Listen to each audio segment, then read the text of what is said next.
ધોરણ 11 આગળનો એકમ એટલે કે કાવ્ય છપ્પા અને ઉખાણા, જેમના કવિઓ છે અખો. અખાના છપ્પા છે એ ખૂબ જ પ્રખ્યાત છે. તળપદી ભાષામાં છપ્પાને ચાબખા તરીકે પણ ઓળખી શકાય છે. અખાનો જન્મ જે છે એ 17મું શતકનો પૂર્વાર્ધ શરૂઆત ગણવામાં આવે છે. અખા ભગત મૂળ અમદાવાદ પાસેના જેતલપુરના વતની હતા અને જ્ઞાતિએ સોની હતા. તેઓ વેદાંતિક કવિ, વેદના કવિ તરીકે પણ પ્રખ્યાત છે. ગુજરાતના જ્ઞાનમાર્ગી કવિઓમાં તેઓ શ્રેષ્ઠ છે. તત્વજ્ઞાન અને કવિતાનો સુભગ સમન્વય એમની કવિતામાં સુપેરે પ્રગટ થતો જોવા મળે છે. વેદાંત દર્શન તેમજ જીવનના અનુભવોથી પ્રૌઢ બનેલો જ્ઞાન વિચાર એમની કવિતાનું આભૂષણ છે. જીવનમાં એક પછી એક થયેલા સ્વજનોના મૃત્યુ, ધર્મની બહેન જમનાએ સોનાના હાર સંબંધી ઉઠાવેલી શંકા, તેમજ ટંકશાળના ઉપરી તરીકે હલકી ધાતુ ભેળવવા અંગે તેમના પર આવી પડેલા આળના કારણે, શંકાના કારણે તેઓ એકાંત પ્રિય, ગંભીર તેમજ વૈરાગી થઈ ગયા હતા. પંચીકરણ, ગુરુ શિષ્ય સંવાદ, અનુભવ બિંદુ તેમજ અખી ગીતા તેમની નોંધપાત્ર રચનાઓ છે. જોકે એમના છપ્પાઓને કારણે તેઓ વિશેષ જાણીતા અને લોકપ્રિય છે. સમાજના સામાજિક દૂષણો, પાખંડ, ઢોંગ, રૂઢિચુસ્તતા, કર્મકાંડ, દેહદમન, આચાર જડતા, સાંપ્રદાયિક જડતા, પાખંડી ગુરુઓ સામે અખાએ તીખા પ્રહારો, કટાક્ષો કર્યા છે. દૂષણો પ્રતિ શબ્દબાણ છોડતા એમની ભાષા અર્થહન અને ઓજસ્વી લાગે છે. છપ્પા દ્વારા સામર્થ્ય અને ગૌરવ પ્રગટ કરતી તેમની ભાષાને કારણે અખાનું સ્થાન ગુજરાતી સાહિત્યમાં હંમેશા મોખરે રહ્યું છે. હવે અહીંયા છપ્પાનો જે પ્રકાર છે, કાવ્યમય જે પદ્ય સાહિત્ય છે, એમાં છપ્પા પણ એક પદ્ય સાહિત્ય છે. છપ્પા એ ચરણ ધરાવતો કાવ્ય પ્રકાર છે. આ છપ્પાઓમાં અખાએ મોટા ભાગે ચોપાઈ છંદનો ઉપયોગ કર્યો છે. નોંધ કરશો ખાસ, એક એક વાક્યમાં આવા પ્રશ્નો પૂછી શકે છે. મધ્યકાળમાં અખાએ તે સમયના સમાજમાં ચાલતા પાખંડો, અંધશ્રદ્ધાઓ અને કુરિવાજો પર કટાક્ષ કરીને સમાજને બોધ આપવાનો પ્રયત્ન કર્યો છે.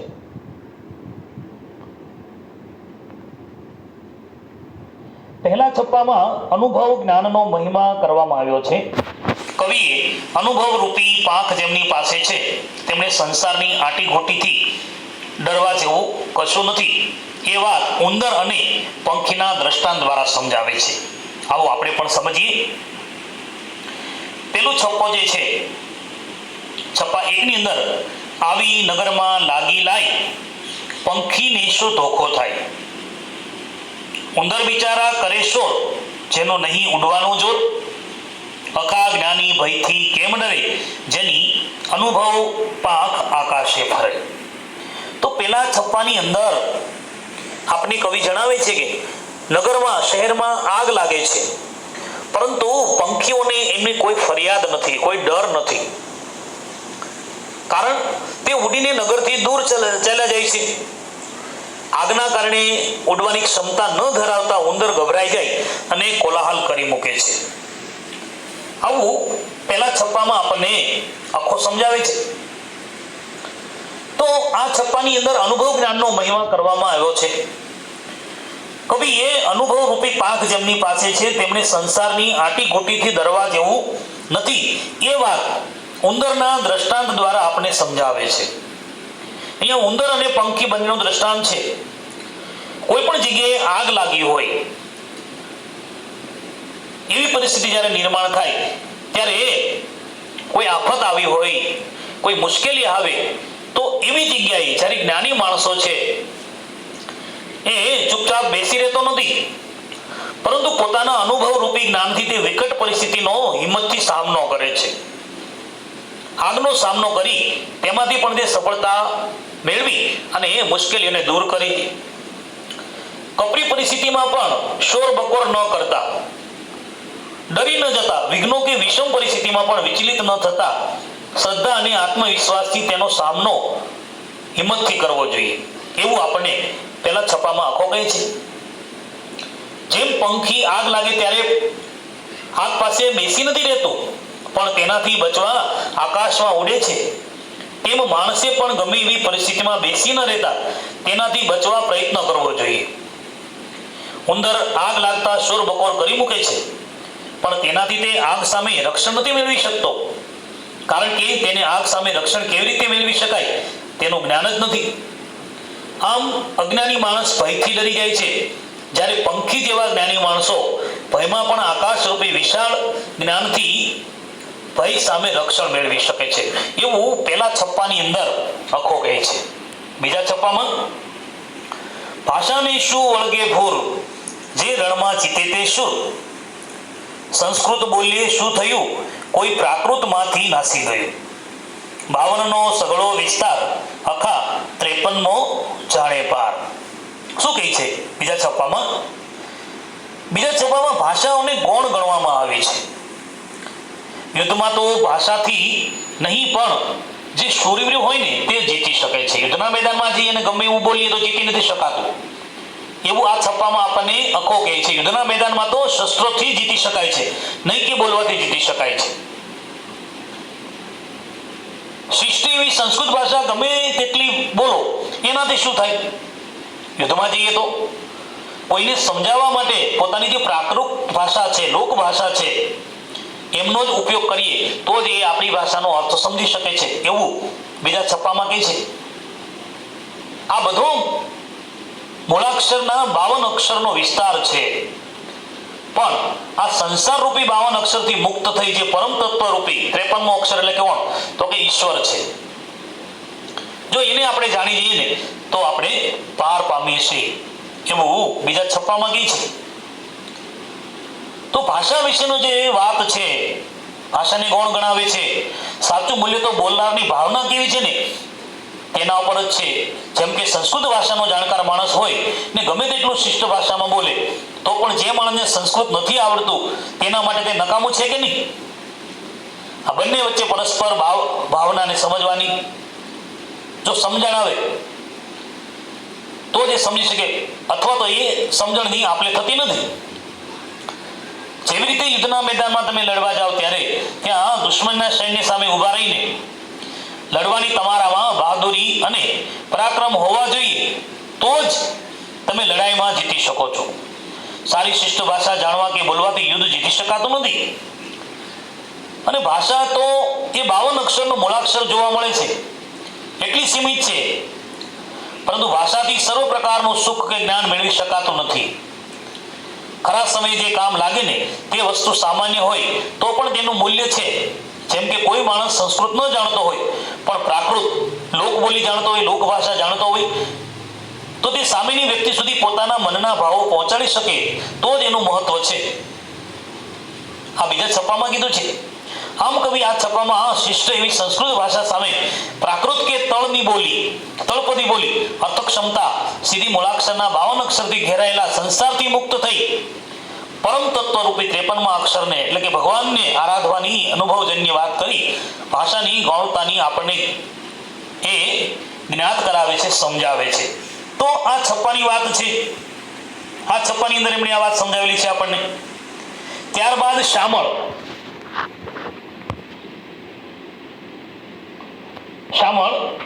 એમનો જે સમય છે એ 18મું શતક માનવામાં આવે છે. મધ્યકાલીન ગુજરાતી સાહિત્યમાં કવિ શામળ સૌથી વધુ લોકપ્રિય પદ્ય વાર્તાકાર છે. અમદાવાદના ગોમતીપુર એટલે કે વેંગણપુરના તેઓ વતની હતા. કથાકારનો તેમનો વ્યવસાય હતો. સંસ્કૃત, વ્રજ તેમજ ફારસી ભાષા ઉપર તેમનું પ્રભુત્વ હતું. સંસ્કૃત, પ્રાકૃત તેમજ અપભ્રંશ કાળની કથાઓનો આધાર લઈને એમણે પદ્ય વાર્તાઓ લખી છે. પ્રેમ અને પરાક્રમના અદ્ભુત રસથી એમની કથાઓ ભાષા અને ભાવક બંનેને સમૃદ્ધ કરે છે. શામળે એમની પદ્ય વાર્તાઓમાં સમસ્યા, ઉખાણા તેમજ નીતિબોધના છપ્પાઓની રસમય ગોથણી કરી છે. મદન મોહના, વેતાલ પચીસી, નંદ બત્રીસી, ચુડા બહોત્રી, ચંદ્રાવતી, પદ્માવતી જેવી વાર્તાઓ દ્વારા શામળે સમાજને ધર્મનીતિ તરફ વાળવાનો પ્રયત્ન કર્યો છે. બહુજન સમાજનું મનોરંજન દ્વારા બોધ આપવાનું શૈક્ષણિક કાર્ય શામળે કર્યું છે. ઉખાણું માનવીની બુદ્ધિને કસે છે. વસ્તુ કે વ્યક્તિની લાક્ષણિકતા ઉખાણામાં રજૂ થાય છે, જેને આધારે જે તે વસ્તુ કે વ્યક્તિનું નામ જવાબ રૂપે શોધવાનું હોય છે. અહીંયા ઉખાણા આપેલા છે શામળે. પહેલું ઉખાણું પડછાયા વિશેનું છે. કવિ ચતુર નરને તેનો ઉત્તર આપવા કહે છે. પડછાયાને અચરત કહે છે, કારણ કે પડછાયો જેવો દેહ છે તેવો જ પડછાયો છે. શરીર પર તો માત્ર ચામડી છે, હાડકાં છે, લોહી છે, પણ પડછાયામાં તો આમાંનું કશું દેખાતું નથી, છતાં પડછાયો કવિને મન આશ્ચર્ય છે. ઘણા લોકો છે એ પડછાયાની પાછળ પાગલ હોય છે, રમત કરતા હોય છે, પડછાયો જોતા હોય છે. પડછાયાની લાક્ષણિકતા ઉખાણામાં દર્શાવી છે અને એનો ઉત્તર આપવા જણાવાયું છે. બીજું ઉખાણું છે, એની અંદર દર્પણ એટલે કે અરીસા વિશેની વાત કરવામાં આવી છે.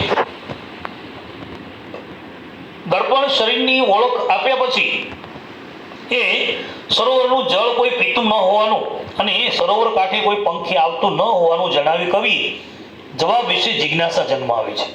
દર્પણ છે કેવું છે? તો કે સરોવર જેવું છે, સ્વચ્છ છે. એની ઓળખ સરોવર તરીકે આપી છે. એના કિનારે બધા આવે છે, પણ એમાંનું પાણી કોઈ પી શકતા નથી એવું કવિ આપને જણાવે છે. વળી સરોવર પાસે જનારા અનેક લોકો તેમાં ડૂબ્યા છે.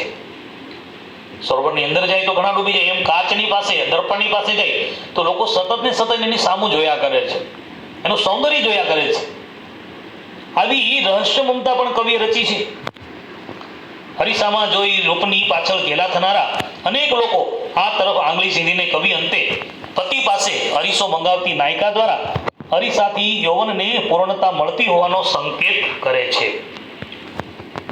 ચતુર નર તું ચેત એક અચરત મેં દીઠું, સુંદર રૂપ સ્વરૂપ અધિક અમૃતથી મીઠું, કાયા ઉપર હાડ, હાડ પર વાળ ભણીજે, વાળ ઉપર છે રુધિર, સુગુણ તેના જ ગણીજે, ખરી તે ઉપર તો ખાલ છે, ખાલ ઉપર વાળ જ નથી, વળી મુખમાંથી અમૃત જરે, શામળ કહે કહો કથી.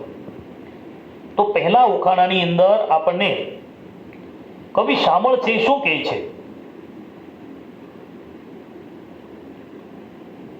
કે માણસને પૂછે છે એ ચતુર નરતું છે તે એક અચરત મેં દીઠું. પહેલા ઉખાણામાં શું કહે છે? ચતુર માણસ તું ચેતી જા, મેં એક અચરજ જોયું છે. કયું? તો કે અમૃતથી મીઠું સુંદર રૂપ સ્વરૂપ, શરીર પર હાડકાં છે, હાડકાં પર વાળ છે, વાળ ઉપર લોહી છે, તેના શું ગુણ ગણીએ? ખરી પર તો ચામડી છે, ચામડી પર વાળ જ નથી, વળી તેના મુખમાંથી અમૃત જરે છે, શામળ કહે કહો કથી. આ શું છે? તો એમનો ઉત્તર છે પડછાયો. પડછાયો કેવો છે? કવિ કહે છે એ કોયડો છે. કવિ પડછાઈને અચરજ કહે છે, કારણ કે આપણો જેવો દેહ હોય ને એવો જ આપણો પડછાયો પડે છે. શરીરમાં તો ચામડી છે, હાડકાં છે, વાળ છે અને લોહી પણ છે, પરંતુ પડછાયામાં તો આવાનું કાંઈ દેખાતું નથી. એમ છતાં પડછાયો કવિને આશ્ચર્યમાં ગરકાવ કરી દે છે, ડૂબાડી દે છે. માણસના જેવો દેહ હોય છે તે દેહના સંપૂર્ણ આકારો આપણને પડછાયામાં જોવા મળે છે. અંગોના આકારોમાં સહેજ પણ ઊંચ નીચ જોવા મળતી નથી, પણ હા, માણસના શરીરમાં જોવા મળતા આંતરિક અવયવો, લોહી, ચામડી, હાડકાં કે વાળ કે જે માણસની જીવંતતાની નિશાની છે તે જોવા મળતી નથી. એટલે કે માણસનો પડછાયો એ માત્ર માણસની છાયા જ છે, તે નિર્જીવ છે, જીવંત નથી. માણસનો દેહ જેવો છે એવો જ તેનો પડછાયો જોવા મળે છે. બાહ્ય દેખાવકાર તો કોઈ વિષમતા જોવા મળતી નથી. તેના હાથ, પગ, માથું, ધડ વગેરે આકારો જેવા છે તે સ્વરૂપે પડછાયામાં જોવા મળે છે. પરંતુ શરીર એ માત્ર બાહ્ય આકારનું નથી બનેલું, પણ આ શરીર પર ચામડી જોડાયેલી છે, એમાં હાડકાં છે, લોહી છે, વાળ છે વગેરે જોવા મળે છે. પરંતુ પડછાયામાં આ ચામડી, હાડકાં, લોહી કે વાળ જોવા મળતા નથી. માત્ર શરીરનો એક આકાર જ જોવા મળે છે. એમ છતાંય પડછાયો કવિના મનમાં એક આશ્ચર્ય ઉત્પન્ન કરે છે. એવી સરસ મજાની વાત પહેલા ઉખાણામાં કરી છે. બીજા ઉખાણામાં કવિ શું કહે છે? સરસ સરોવર એક ભર્યું છે નિર્મળ નીરે, પીએ નહીં કોઈ પંથી હંસ નવ બેસે તીરે, તે સર સમીપ જાય બુઢે જન જોતા ઝાઝા, દુઃખ ન પામે દેહ રહે તરબીબે તાજા. કવિ શામળ કહે છે કારમો હોસીજનને હિત હશે, સ્વામી લાવો સોહાવણો તો સોળે પૂરા થશે. બીજામાં સમજાવે છે, પ્રિયતમા છે પોતાના પતિને કહે છે કે નિર્મળ સ્વચ્છ પાણીથી ભરેલું એક સરસ સરોવર છે. કોઈ મુસાફર એનું પાણી પીતો નથી, તેના કિનારે હંસ આવીને બેસતો નથી. સરોવર પાસે જનારા અને અનેક લોકો તેમાં ડૂબ્યા છે. તે તબિયતે તાજા રહે છે ને શરીરમાં કોઈ દુઃખ પામતા નથી. કવિ શામળ કહે છે તે ભયંકર છે, હોશિલા માણસનો તે કલ્યાણ કરે છે. નાયિકા પોતાના પતિને કહે છે કે હે મારા સ્વામી, હે મારા નાથ, તેને લાવો તો મારું યૌવન છે એ પૂર્ણ થશે. એનો અર્થ છે હરીસો. તો બીજા ઉખાણાની અંદર શામળ અહીંયા હરીસા વિશેની વાત કરે છે. હરીસો એટલે કે દર્પણ. મનુષ્યનું પ્રતિબિંબ જેવું છે તેવું જ તેના તેજ સ્વરૂપે બતાવે છે. કવિએ દર્પણને સરોવરની ઉપમા આપી છે. પણ આ દર્પણ રૂપી સરોવર એવું છે કે એનું પાણી કોઈ પશુ, પક્ષી કે માણસ કોઈ પી શકતો નથી. અન્ય સરોવરના કિનારે જાય તો પક્ષીઓના ટોળે ટોળા ઉમટતા હોય છે પાણી પીવા માટે. પણ આ દર્પણ રૂપી સરોવરના કાંઠે તો કોઈ પક્ષી આવતું નથી, પરંતુ આ સરોવરને કાંઠે અનેક મનુષ્યો આવે છે અને આ સરોવરમાં ડૂબે છે. પણ તેમાં ડૂબવાથી કોઈની તબિયત નથી બગડતી કે કોઈને દુઃખનો અનુભવ થતો નથી. તેમાં ડૂબવાનો તો આનંદ જ આવે છે. કેટલાક લોકો તો આ હરીસા રૂપી સરોવરમાં પોતાનું રૂપ જોઈને એની પાછળ ઘેલા થાય છે, એમાં વારંવાર જોયા કરે છે, એટલે કે તેમાં એકથી વધારે વાર ડૂબે છે એવું કવિ આપણને કહે છે. સ્ત્રીઓ માટે તો હરીસો એ યૌવન અર્પનાર બની રહે છે.